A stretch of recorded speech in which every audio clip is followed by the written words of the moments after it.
igisata c'ubutare icyo kirazana umusaruro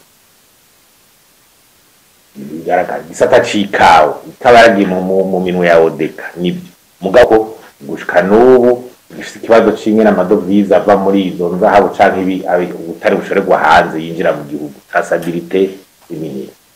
Ikindi cagaragaye nuko ibyo dukura hanze importation navyo bitera bigabanuka kumburi kubera uburyo bwo kubigura hanze nabwo nyene bugabanuka. Kugira gatatu nuko ibivunja ari kimeze gutya bitandukanye abantu bashora hanze biragora.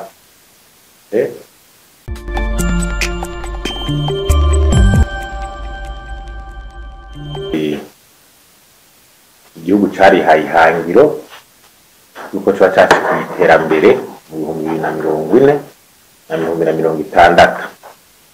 Ishanga parseme rero twihaye gukurikirana ingene ibijanye n'ubutunzi n'intwari bereye biriko biragenda kugira turaye ko ryahangiro dutera twishikira.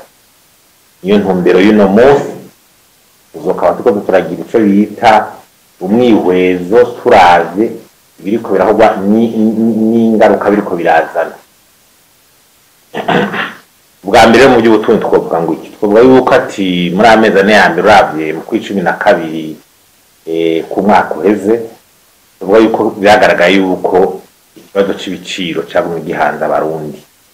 Uravye urugero rw'ibiciro ruhora gushikizwa ni banki nkuru y'igihugu kwa 40%, taux d'inflation yegereza 40%, ni runini cyane.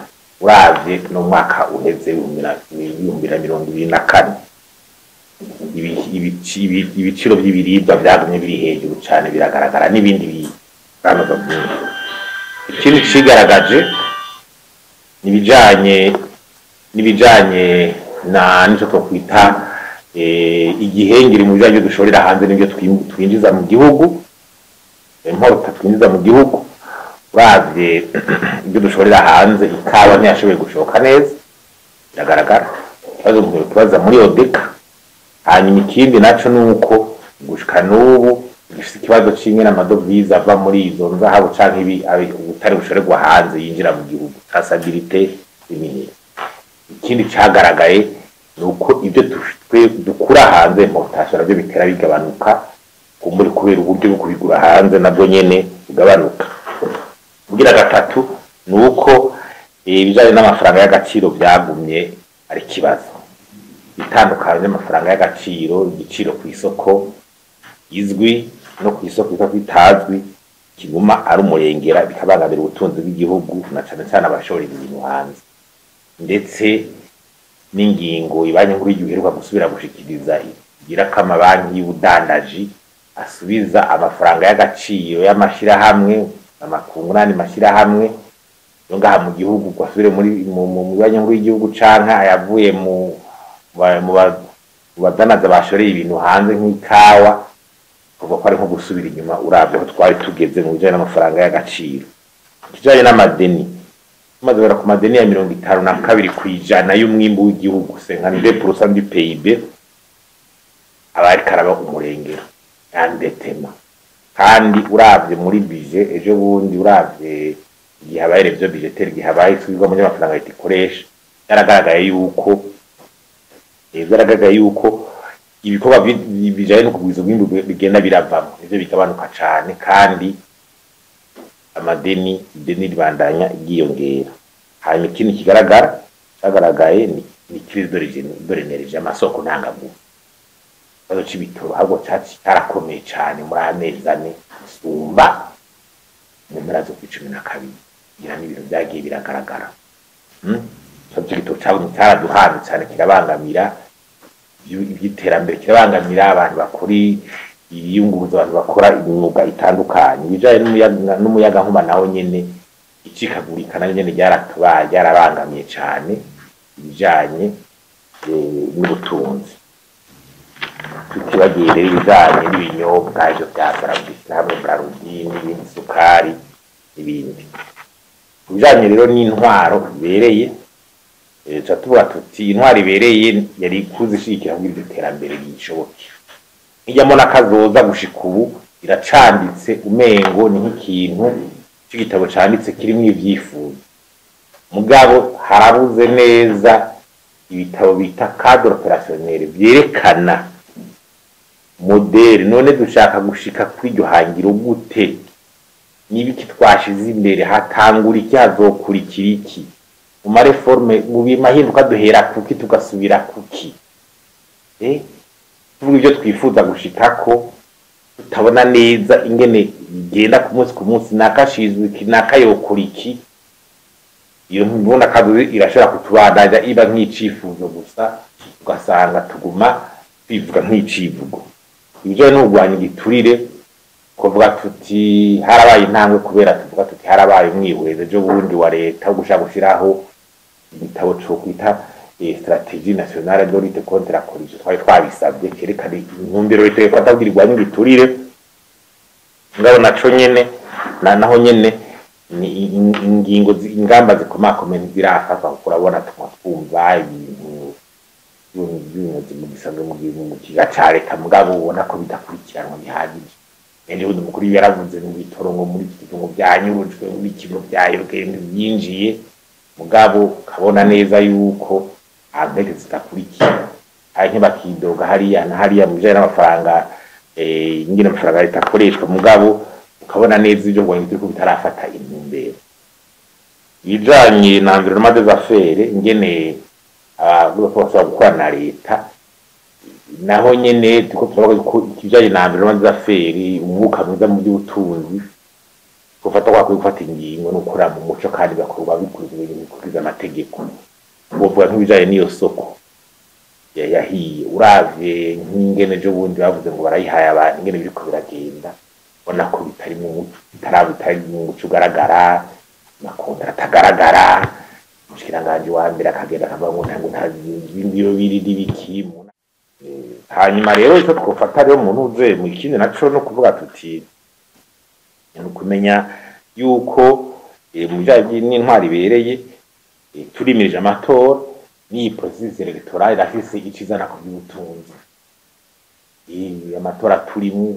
kaba amatora meza ataguma aja gutandukanya abarundi twarabaye imyidogo mu minsi yahera inganda y'ibyo abatavuga rumwe na leta yuko bakumyirwa bagira gute ivyo rero ko yatwimije n'andi matora mu 2027 nukwama leta igavye aya matora ntazaraza asubiza inyuma gusubiza hamwe ko abarundi stabilité politique bigenda biratuma n'ishusho y'igihugu isubira inyuma mu byo rero dusaba recommandation twamuza yuko leta yora ico bita stabilité politique umuka mwiza muri politique aya matora yo 2025 na 2027 ntabara yatandukanya abarundi umengo arakumira bamwe arasubira abandi ivyo ni byawe biguma bituma abantu bagica ugasanga turi umuco tarimwo kumbure abotegeza kujimbira isore kubarajimbira bijanye no gwanya igiturire nyakwafatwa ingingo zibereye hanyuma iyo stratégie nationale turasabye yuko yojaho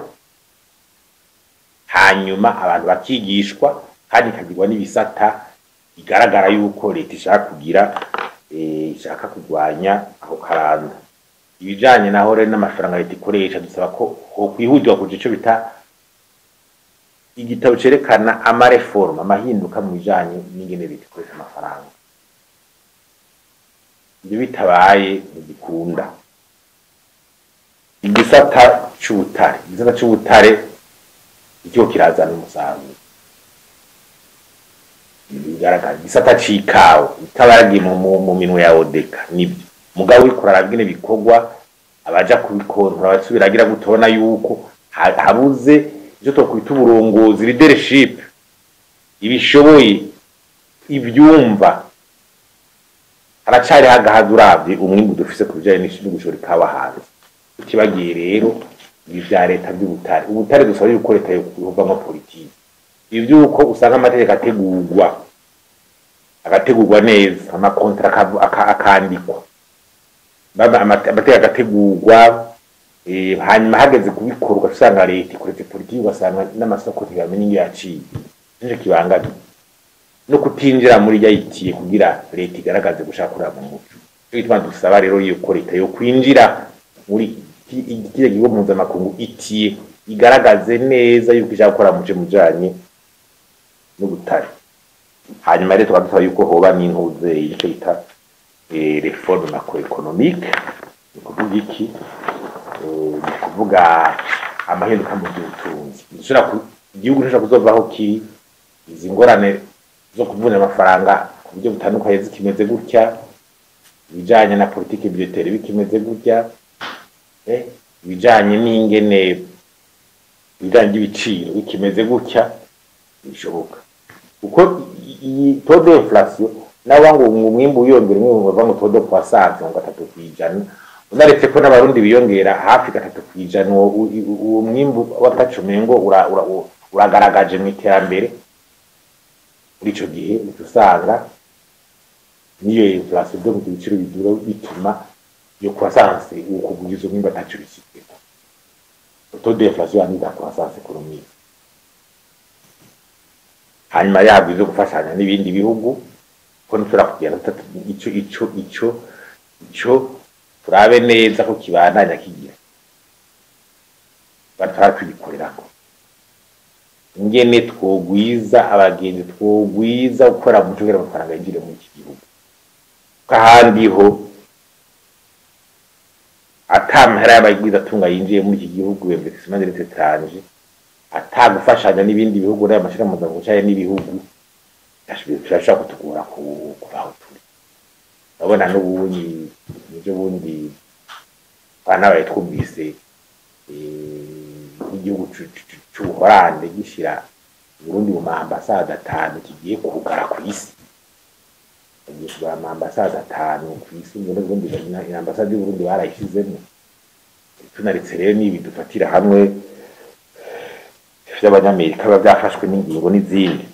Hanyuma haboneka ijya vision, document de vision opérationnelle, no kuvuga igitabo cerekana ijya vision n'igumiza usanga ibintu vision gustekerekana neza muri sida kimwe dushaka kuja ibyo toshira imbere ngari twigusango harimo ngo amapiriya yango harimo iki ngo harimo inkingizi abantu batariko barabona iyo bitera bije nabyo rero bitambira manza ferero ingene abaguza tunga bo koroherezwa washorera ibintu hanze boroherezwe. Ibivunja ari kimeze gutya bitandukanye abantu bashorera hanze biragora biragora cyane. Duhora cyari ibintu biboshe ngene butunzi bw'ubugoza cyari ibintu biboshe, kandi izo initiative zaziriko ziraba kuba abantu burya abarundi barazindukira gukora. Abarundi bose umusazi bakora ari aratarataza kwise umuntu aratarataza nta udatarataza mugabo environnement no kuvuga umuka mu by'ubutunzi macroeconomique des affaires kimeze uku biragoye cyane. Abarundi bari bakora tuva ngo za page hariya kandi turabishikira mugabo environnement no kuvuga umuka kimeze uku kugira ushorera ibintu hanze kugira ugire gute umuyango kugira uronke ni ibintu byinshi biboshe ico giturugende kizokugora uzobanza ngira kwiyunguruza kugira gute ni ibintu biboshe cyane.